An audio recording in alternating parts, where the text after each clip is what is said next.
நாயகம் ஸல்லல்லாஹு அலைஹி வஸல்லம் அவர்கள் மதீனாவிலே இருக்கின்ற பொழுது அவர்களுக்கு ஒரு செய்தி வருகிறது.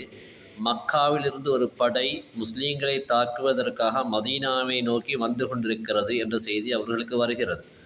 அப்போ நபிகள் நாயகம் ஸல்லல்லாஹு அலைஹி வஸல்லம் அவர்கள் சஹாபாக்களை எல்லாம் அழைத்து ஆலோசனை செய்கிறார்கள். என்ன செய்யலாம், எதிரிகள் வருவதை தடுப்பதற்காக என்ன செய்யலாம் என்று கேட்க ஒவ்வொரு சஹாபியலும் ஆலோசனை சொல்லும் பொழுது சல்மானுல் ஃபாரிசி ரலியல்லாஹு அன்ஹு அவருடைய ஆலோசனை ஏற்றுக்கொள்ளப்பட்டது. அது என்ன ஆலோசனை என்று சொன்னால், மதீனாவினுடைய எல்லையிலே ஒரு பெரிய நீண்ட அகல் தோண்ட வேண்டும். ஒரு பெரிய குழி. எந்த அளவுக்கு குழி என்று சொன்னால், குதிரையிலே வேகமாக வந்தாலும் கூட குதிரையால் தாண்ட முடியாத அளவுக்கும், அதிலே உள்ளே விழுந்தால் மேலே எழுந்து வர முடியாத அளவுக்கு ஆழமாகவும் தோண்ட வேண்டும் என்று சொல்லி அவர்கள் ஆலோசனை சொல்ல, அந்த ஆலோசனை ஏற்றுக்கொள்ளப்பட்டது. மதீனாவை சுற்றி என்ன செய்யப்பட்டது, அந்த அகல் குழி தோண்டப்பட்டது. அதுக்கு பேர் ஹந்தக் யுத்தம் என்ற பேர்.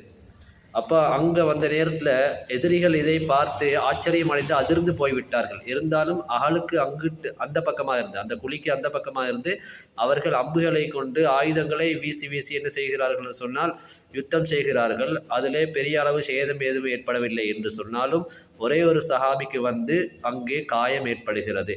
அந்த காயம் ஏற்பட்ட சஹாபியை நபிகள் நாயகம் ஸல்லல்லாஹு அலைஹி வஸல்லம் அவர்கள் அடிக்கடி அவருடைய வீட்டுக்கு சென்று விசாரித்து வருவார்கள். அவர்களை நலம் விசாரிப்பார்கள். இப்படி தொடர்ந்து நலம் விசாரிக்க செல்கின்ற நபிகள் நாயகம் ஸல்லல்லாஹு அலைஹி வஸல்லம் அவர்கள் சஹாபாக்கள் எடுத்து சொன்னார்கள், நான் அந்த சஹாபியை நலம் விசாரிக்க செல்வதற்காக போகக்கூடிய தூரம் மிக அதிகமாக இருக்கிறது. எனவே நம்முடைய பள்ளிவாசலுக்கு அருகாமையிலே அவர்களை கூடாரம் அடைத்து தங்க வையுங்கள், எனக்கு அவர்களை பார்த்து நலம் விசாரிக்க இலகுவாக இருக்கும் என்று சொல்கிறார்கள். அப்படியே சஹாபாக்கள் என்ன செய்கிறார்கள், அந்த மஸ்ஜிது நபவிக்கு அருகாமையிலே அவர்களை கூடாரம் அடித்து தங்க வைக்கிறார்கள். அவர்களும் அதிலே தங்கிக் கொள்கிறார்கள். ஒரு நாள் அல்லாஹ்விடத்தில் அவர்கள் துவா கேட்கிறார்கள், துவா செய்கிறார்கள். எப்படின்னு சொன்னால், யா அல்லாஹ், என்னுடைய உடம்பிலே ஏற்பட்டிருக்கக்கூடிய இந்த எதிரிகளினால் வந்த காயம் உன்னுடைய இஸ்லாத்துக்காக, உனக்காக, உன்னுடைய ரசூலுக்காக ஏற்பட்ட இந்த காயம். இதற்கு பின்னால் யுத்தங்கள் இல்லை என்று நான் நினைக்கிறேன். ஒருவேளை யுத்தம் இருக்கிறதாக இருந்தால் என்னை பெரிய பெரிய யுத்தங்கள் இருப்பதாக இருந்தால் என்னை அப்படியே ஹயாத்தாக்குவை, நான் அவர்களோடு யுத்தம் செய்ய வேண்டும். அப்படி இல்லை என்று சொன்னால் என்னை நீ இந்த இரத்த கட்டி, அதாவது அந்த எதிரிகளால் வந்த இந்த எதிரிகளுடைய ஆயுதத்தால் ஏற்பட்ட இந்த காயம் இரத்த கட்டியாக மாறி இருக்கிறது, இதை வெடிக்க வைத்து என்னை அதன் மூலம் மரணத்தை தாண்டு அல்லாஹ்விடத்தில் துவா கேட்கிறார்கள். இந்த துவா கேட்கப்பட்டு சில காலத்துக்கு பின்னால் ஜிப்ரீல் அலைஹிஸ்ஸலாம் அவர்கள் மிக வேகமாக நபிகள் நாயகம் ஸல்லல்லாஹு அலைஹி வஸல்லம் இடத்தில் வருகிறார்கள். யா ரசூலல்லாஹ், இந்த பூமியிலே என்ன நடந்து விட்டது, அந்த பூமியிலே என்ன நடந்து விட்டது, யாரோ ஒருவருக்காக வானத்தினுடைய கதவுகள் எல்லாம் திறக்கப்பட்டு விட்டன, அல்லாஹ்வுடைய அர்ஷ் நடுங்குகிறது என்று சொல்லி அவர்கள் சொன்ன பொழுது நபிகள் நாயகம் ஸல்லல்லாஹு அலைஹி வஸல்லம் அவர்கள் திருப்பி கேட்கவில்லை. நீங்கள் அல்லாஹ் கிட்ட இருந்து வரீங்க, உங்களுக்கு தானே எல்லாம் தெரியும், நீங்கள் தானே என்கிட்ட சொல்லணும் என்றெல்லாம் அவங்க கேட்கல. நேராக எழும்பினாங்க. அந்த சஹாபியுடைய கூடாரத்துக்கு போய் பார்த்தாங்க.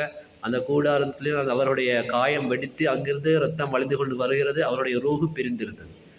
நபிகள் நாயகம் ஸல்லல்லாஹு அலைஹி வஸல்லம் அவர்களுக்கு இது எப்படி தெரிந்தது? இதுதான் இல்முல் கைப், மறைவான ஞானம் அவர்களுக்கு இருக்கிறது. நபிகள் நாயகம் ஸல்லல்லாஹு அலைஹி வஸல்லம் அவர்கள் ஜிப்ரீல் அலைஹிஸ்ஸலாம் அவர்களுக்கு கேட்காமலே அங்கே போனாங்க. பிறகு அவர்களை என்ன செய்யப்பட்டது, நல்லடக்கம் செய்வதற்காக தூக்கி கொண்டு போகின்ற நேரத்தில் நபிகள் நாயகம் ஸல்லல்லாஹு அலைஹி வஸல்லம் அவர்கள் சாதாரணமாக எல்லோரையும் போன்று நடக்காமல் தன்னுடைய கால் பெருவிரல்களை ஊண்டி ஊண்டி நடந்தார்கள். சஹாபாக்கள் கேட்டார்கள், யார் சொல்லலாம், ஏன் இப்படி நடக்கிறீர்கள் சொன்ன பொழுது, நீங்கள் பார்க்கவில்லை, நான் பார்க்கிறேன். இந்த ஜனாதாவை தவிர வேறு எப்போதும் பூமிக்கே வராத புத்தம் புதிய மலக்குமார்கள் இந்த பூமிக்கு வந்திருக்கிறார்கள். அவர்களுடைய நெருக்கடியினால் எனக்கு நடக்க இடமில்லாமல் இருக்கிறது, நான் இவ்வாறு நடந்து செல்கிறேன். சில சஹாபாக்கள் சொன்னார்கள், அந்த ஜனாதாவை தூக்கி கொண்டு போகிற நேரத்தில், இந்த ஜனாதாவுடைய சந்தூக்கிலே அவர் இருக்கிறதா இல்லையா என்று தெரியவில்லையே, ஒன்றுமே கனமாக இல்லையே என்று சொல்லி. அப்போ நபிகள் நாயகம் ஸல்லல்லாஹு அலைஹி வஸல்லம் சொல்லுகிறார்கள், நீங்கள் நினைக்கிறீர்கள், நீங்கள் மட்டும்தான் அதை தூக்கிட்டு வரீங்கன்னு நினைக்கிறீங்களா?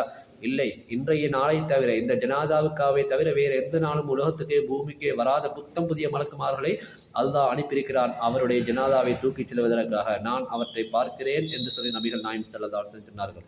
நபிகள் நாயகம் ஸல்லல்லாஹு அலைஹி வஸல்லம் அவர்கள் மீது இருந்த அளவு கடந்த அந்த அன்பின் காரணமாக, உண்மையான உள்ளச்சத்தின் காரணமாக, உண்மையான மஹப்பத்தின் காரணமாக அல்லாஹ் தஆலா அந்த சஹாபிக்கு இவ்வளவு பெரிய ஒரு பாக்கியத்தை கொடுத்தார்.